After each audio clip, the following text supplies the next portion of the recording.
Bismillahirrahmanirrahim. Alhamdulillahi Rabbil Alamin.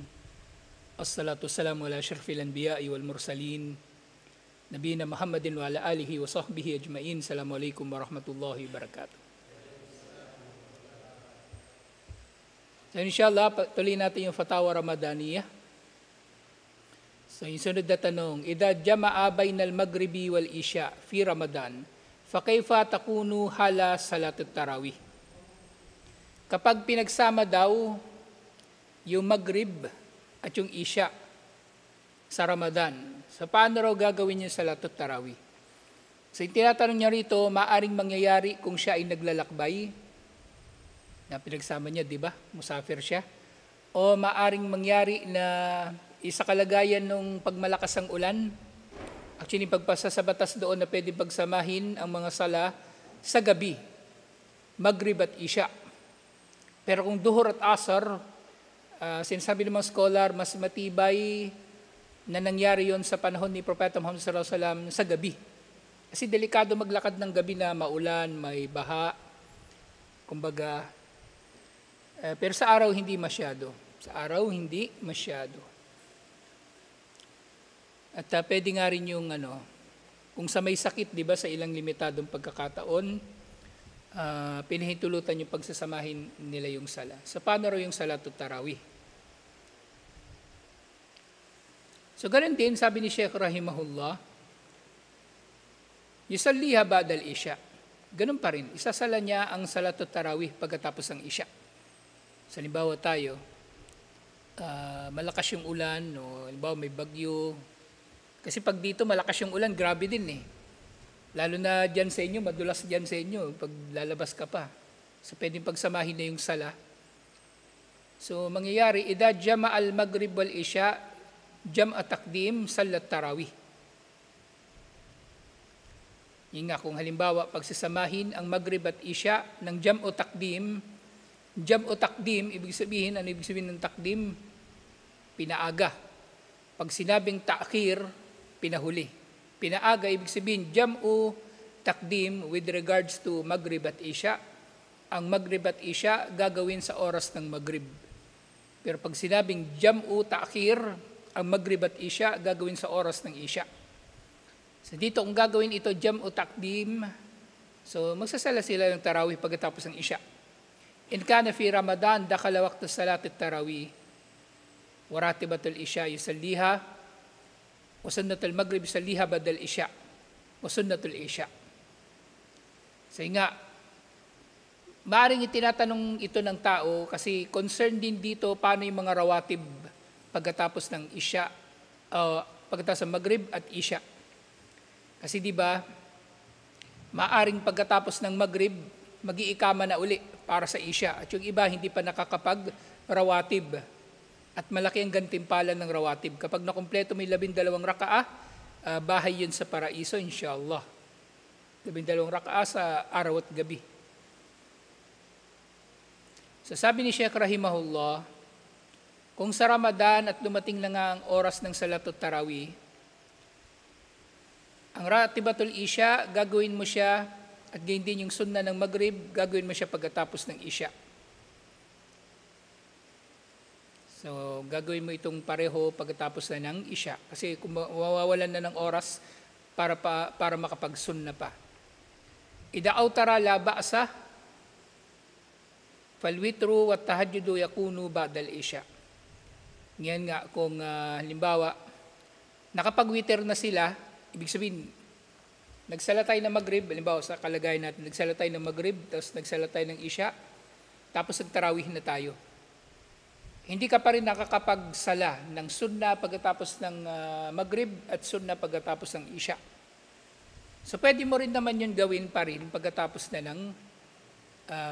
ng tarawih. Walang problema. Walang problema, inshallah. Basta wag mo lang siyang gagawing witir. Kasing witir, isa lang. Kasi pag ginawa mong dalawang witir, di magiging even number na yun. Magiging even number na. So, walang problema. Kasi ang witir, ang tahajjud, lahat ng ito sa oras pagkatapos ng isya. At merong dahilan kung bakit hindi ka nakapagsala rin ng maghrib o yung sunnah pagkatapos ng maghrib, at soon na pagkatapos ng Isya kasi may yung oras. So pwedeng after na ng Tarawih, inshallah. Ngayon, pwede bang mangyari talaga yun? Pwede mangyari talaga. Na ang advantage naman nito, kumbaga di ba, ang Maghrib, oras yung Maghrib? 6:30 mag-ikama, halimbawa, di ba? O 6:30, magsasalata tayo ng Maghrib, Isya, tigti 10 minutes yun, tapos yung Tarawih, 1 oras. So mga alas 8 tapos na tayo. Mga alas 8 tapos na tayo. Whereas kung babalik pa tayo para mag-Isya, matatapos tayo mga alas 9.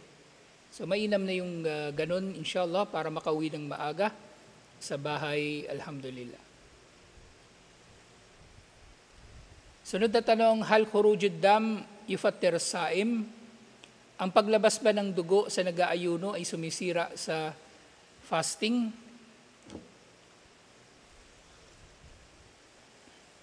So itong dugo na ito, iba-ibang klase yung dugo na tinutukoy dito.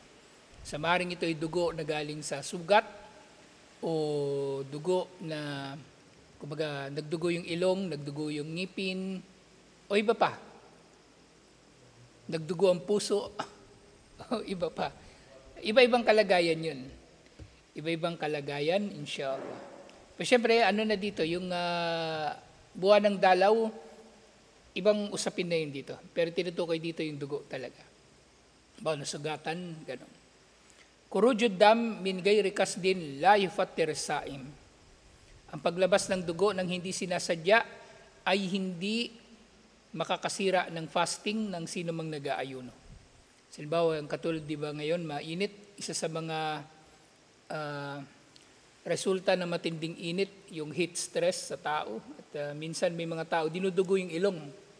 So hindi nakakasira ng fasting, inshallah.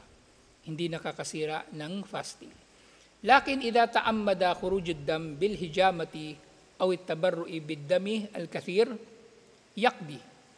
Pero kung sinasadya niya ang paglabas ng dugo mula sa kanya, halimbawa yung hijama, yung nakakasira ito ng fasting. At yung pagdodonate ng dugo, nakakasira ito ng fasting. Siyempre, doon sa hijama, mayroon pang ibang opinion, iba pang mga scholar, di ba? Pero alam natin si Sheikh bin Baz rahimahullah, ilang beses na niyang binabanggit yung salitang ahwat, mas mainam ang mga bagay na ito sa gabi. Sa gabi, inshallah, gagawin. Anyway, itong mga ito na ito, lalo na yung pagdodonate ng dugo, may mga tao na ihilo kapag nagdodonate ng dugo, tapos fasting pa siya. Hindi nga rin maganda talaga. Amma shay'ul yasir, ya'fa anhu karra'af, walladhi bigayri ikhtiyarihi kaddamil yasir, alladhi yakhruju min gayri ikhtiyarihi. So yung kung konti lang na dugo, halimbawa yung sa ilong, at iba pang pagdurugo, nagdugo yung tagyawat, halimbawa, hindi nakasira ng fasting, inshallah. Una, hindi niya sinasadya, at pangalawa, napakakaunti ng dugo na yon. O nasugatan, yung nasugatan din mismo, natusok pa ng karayom, hindi nakasira ng fasting. Aw idada'atil haja ila damin yasir. O kaya, kailangan kang sugatan, di ba limbawa, blood test, kuha ka ng lisensya, kukunin yung blood type mo. Susugatan ka talaga, sinasadya yun. Tutusukin ka ng karayom. Hindi rin yun makasira ng fasting kasi konti lang naman na dugo. Al-amru fihi sahlun insyaallah. Sa lahat ng mga bagay na ito ay pinadali ang usapin na ito, hindi ito nakakasira ng fasting, insyaallah. So ito nga yung pinagkaiba talaga. Nung may nalalaman at walang nalalaman. Yung mga walang nalalaman, nanguhula lang yun. Nanguhula lang yun. Diba, nasugat siya. Isipin niya, sira yung fasting niya kasi may lumabas na dugo. Samantalang yung tao na may nalalaman, so maaaring nasugat siya, may lumabas na dugo, kahit medyo marami, alam niyang hindi masira yung kanyang fasting. Kasi siya ay nasa katiyakan. Kaya nga sikapin ng tao na magkakaroon siya ng kaalaman, inshallah. Gawin niyang bahagi ng kanyang buhay ang kaalaman. Hindi nanguhula lang siya.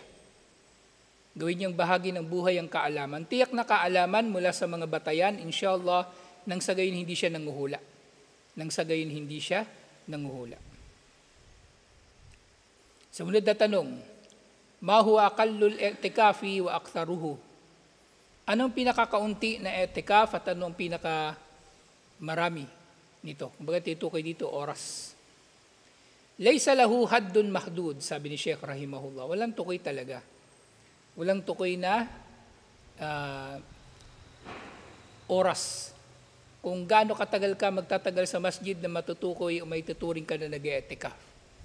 So technically, kung halimbawang ganito tayo after Maghrib, tuwing ng after Maghrib may lecture, tas after Fajr may Quran, yung mga oras na ini-intention mo na etikaf, inshallah etikaf din yun. Inshallah. Ang mahalaga yung intention. Ang mahalaga ang intention. Siyempre sa etikaf, siyempre nag-etikaf ka na gumagawa ka ng mga gawaing pagsamba. Kasi kahit gaano ka man katagal sa masjid, sa buong buwan ng Ramadan, nasa masjid ka lang, laro ka lang naman ng laro ng cellphone.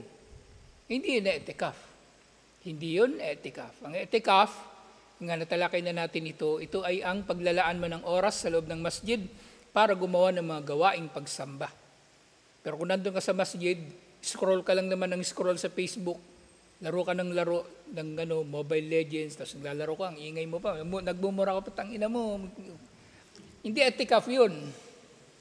Hindi yun etikaf. Ang etikaf, may kliman yung oras, inshallah, basta nilaan sa pagsamba kay Allah, yun ay etikaf na may tuturing inshallah. Yung nga, etikaf, laysa lahu haddun mahdudun, yawmun o akal, o saatin, o saatun. So walang tukoy ang etikaf kung ilang araw ito, kung ano yung pinakakaunting araw o pinakakaunting oras. Kahit oras walang tukoy. So maaari kang mag-etikaf ng kahit isang oras lang nga kung tutuusin. Mas naroon ka sa pagsamba kay Allah. Ar-Rasul sallallahu alaihi wasallam ma haddada fihi shay'un. Si Propeta Muhammad sallallahu alaihi wasallam wala siyang kumbaga ginawang limit o itinakda sa bagay na ito. Wallahu ma haddada fihi shay'un, at si Allah wala rin siyang itinakda dito. Kung gaano ito kadagal o gaano kahaba. Fa idza dakhala al-masjida wa nawal i'tikafa sa'atun aw yawmun aw yawmayn fala ba'as. Yung tao na mag-i'tikaf pagpasok niya sa masjid na nag-intention siya ng i'tikaf, halimbawa nandun siya isang oras, isang araw, 2 araw, walang problema. So dito binanggit mismo ni Sheikh rahimahullah, pwede ka palang naka-etikaf ng isang oras. So walang problema, inshallah. Laysa lahu haddun mahdud. So wala itong tukoy na mga oras. Kasi depende rin eh. Kasi kumbaga yung mga tao, maaaring meron silang iba't ibang mga pinagkakabalahan. Nanay, hindi naman siya pwedeng nakatambay sa masjid kasi sa bahay marami siyang gagawin. So kung gusto niya mag-i'tikaf, so pwede, alhamdulillah, oras lang na nandun siya sa masjid, pwede, inshallah. Pwede nga gawin niya yung oras ng Isya hanggang Tarawih. Mahigit 1 oras yun. Intention niya, i'tikaf. So ganun din, pareho lang. Nakagawa siya ng i'tikaf. At ang i'tikaf, yun nga, hindi ito kailangan dire-diretso. Pwede mo itong putol-putulin. Nag-i'tikaf ka ngayon, magdamag, dito ka matutulog. Halimbawa, bukas papasok ka sa trabaho, papasok ka sa eskwelahan, tapos babalik ka na naman ng gabi. Pwede, walang problema. Paulit-ulit, walang problema. Innamal ikamatu likasdit takarrubi ilallah. So ito nga ang i'tikaf ay ang pananatili sa masjid upang magpalapit kay Allah. Wal ibadatu wal qiraatu fi Ramadan wa ghayra hada min anwa'il ibada. At gayon din sa pagsasagawa ng mga gawaing pagsamba katulad ng pagbasa ng Quran at iba pa na mga uri ng ibada. Laysa lahu haddun mahdud. Walaysa min syartihi as-sawmu al-sahih. So wala itong tukoy na oras o araw, at yung sinabi ni Sheikh rahimahullah, hindi kondisyon ng fasting para ikaw ay mag-i'tikaf. Na technically, pwede ka mag-i'tikaf kahit ibang araw, kahit hindi Ramadan. Pwede ka mag-i'tikaf, inshallah. Kaya nga yung mga tablig, yung nakapag-aral sa kanila ng konti, hindi talaga nila maiwan eh. Hindi na kurud yung tawag nila sa sa kanilang khuruj. Kasi nga napupulaan talaga na bid'a, di ba? Ang tawag nila peace retreat. Isa sa mga tawag nila peace retreat. Kumbaga parang doon ka lang para magmuni-muni. At yung medyo matigas talaga, ang tawag nila etikaf. So mag-intention tayo na etikaf, 3 araw, alang-alang kay Allah. Pupunta tayo sa ganitong masjid, magambagan tayo para pambili ng kaldero, pambili ng sardinas, bigas. So tawag na nila etikaf. Mas okay naman na tawagin nila ngayon na etikaf, pero wag nila sasamahan ng mga kinokondisyon nila na iba't ibang mga bagay. Kaya siya nagiging bid'a kasi ginagawa nilang ginagawa nilang wajib at gumagawa sila ng mga kondisyon na wala naman sa sunnah o anumang batayan. Isang beses lang talaga ako nakapag-khuruj. Nasama ako sa mga Maranao, pero hindi ko tinapos yung 3 days. Isang gabi lang ako, umuwi din ako kinabukasan. Kasi na-bad trip ako eh. Yung kina-bad tripan ko noon, hindi ko alam, nakwento ko na sa inyo. Kasi may mga sharing doon eh. O, ikaw mag-ano ka naman, nag-lecture ako. Kasi nakasanayan ko na yung pag nagle-lecture, may binabanggit na aya at hadith. Sila kasi pag nagle-lecture, puro kwento. Ganito, natulog lang ako, paggising ko, may pera na doon sa ilalim ng unan ko.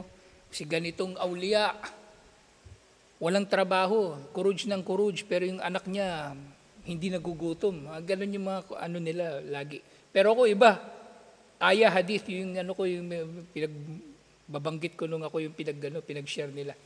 Nung pagkatapos ko magsalita, sinabihan nila ako, huwag ka magbanggit ng mga aya kasi para lang daw yun sa ulama.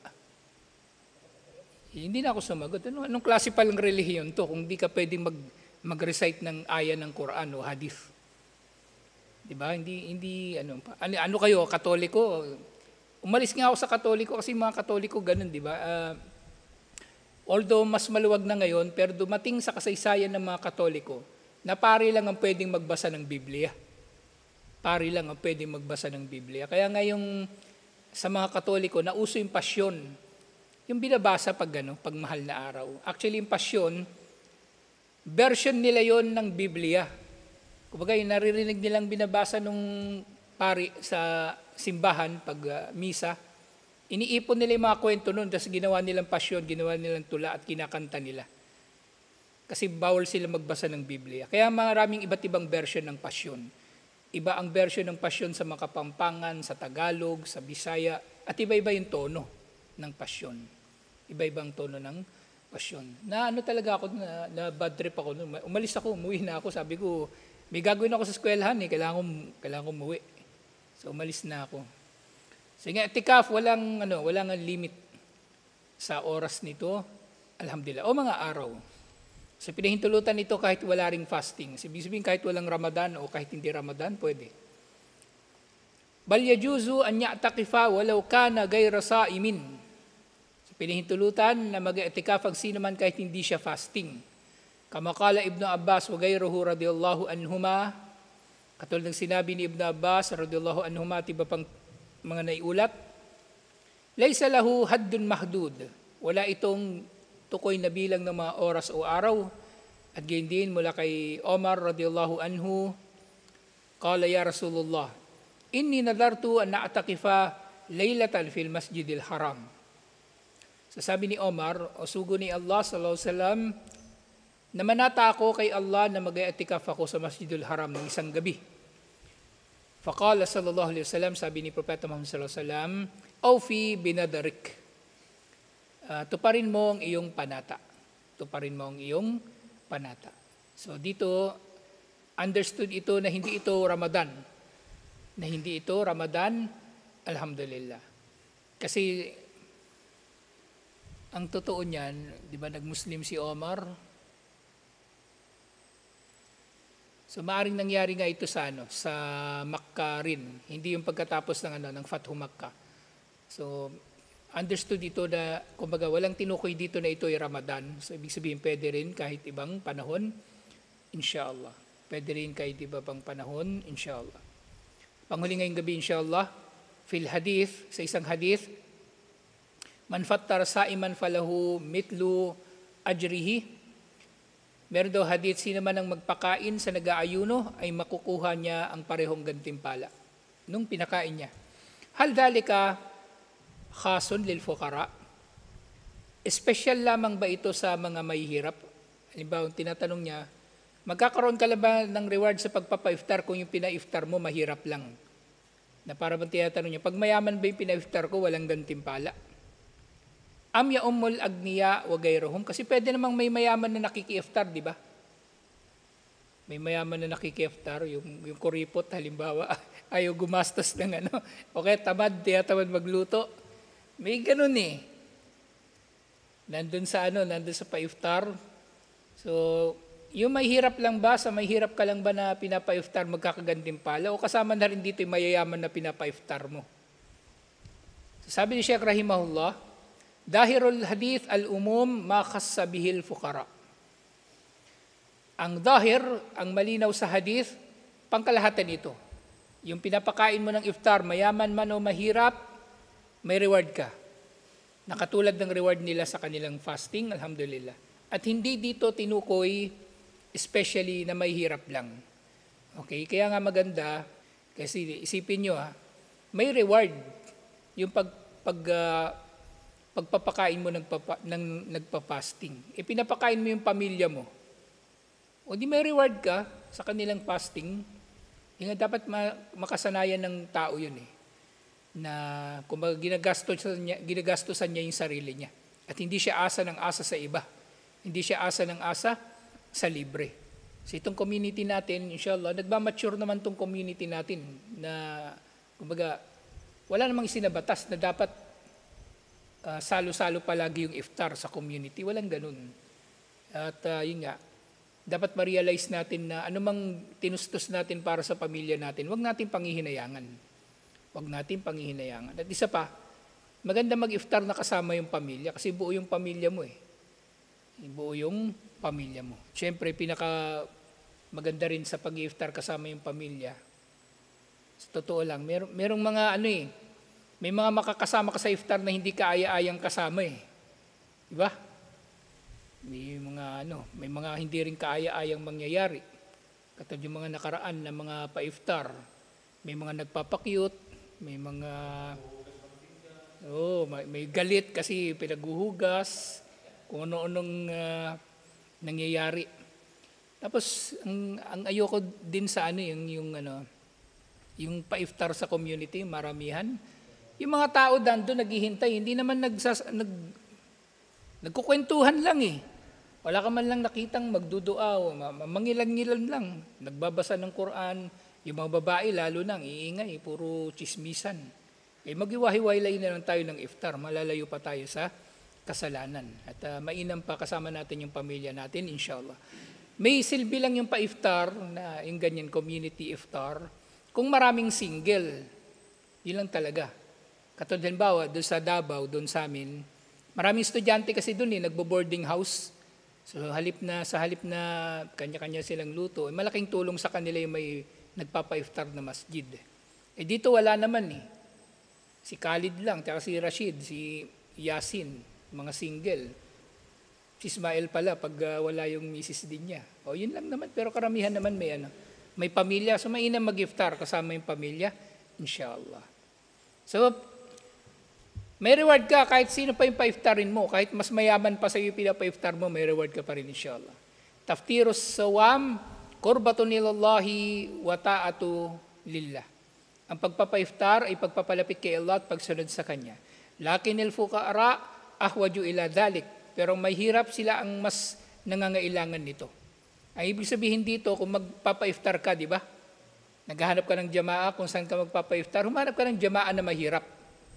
Hindi yung magpapa-iftar ka sa Green Hills, kung saan mayayaman yung mga tao doon.